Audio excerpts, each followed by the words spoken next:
KTV વિશેષમાં સુરતથી સમાચાર મળ્યા છે કે માંગરોળ તાલુકાના વાંકલ ખાતે ટ્રાઇબલ અફેર્સ મંત્રી દુર્ગાદાસ ઉઈકેના હસ્તે સરકારી કુમાર અને કન્યા છાત્રાલયના નવનિર્મિત મકાનનું ઉદ્ઘાટન કરવામાં આવ્યું હતું। આ અવસરે આદિજાતિ વિકાસ અને શિક્ષણ મંત્રી કુબેરભાઈ ડિંડોર, માંગરોળના ધારાસભ્ય ગણપત વસાવા અને બારડોલીના સાંસદ પ્રભુભાઈ વસાવા વિશેષ ઉપસ્થિત રહ્યા હતા।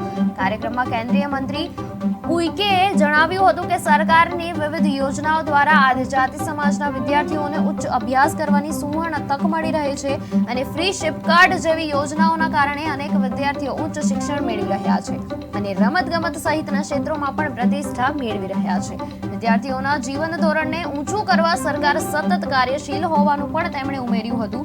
ઉઈકેએ ઉમરપાડાની સૈનિક શાળાની મુલાકાત લઈ વિદ્યાર્થીઓ સાથે સંવાદ પણ કર્યો હતો।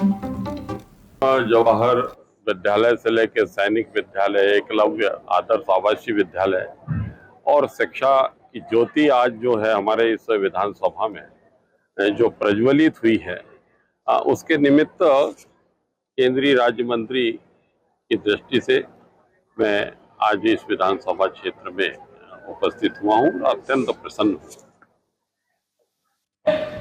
જે હોસ્ટેલોના બિલ્ડિંગ બનાવ્યા હતા એની કેપેસિટી 250 ની હતી અને આ કોલેજોમાં ડિંડોર સાહેબ 4000 વિદ્યાર્થીઓ અભ્યાસ કરે। 4000 એટલે એમને જવાબ નહોતા આપી શકતા, કારણ કે જ્યારે રજૂઆત કરે કે હું પૂછું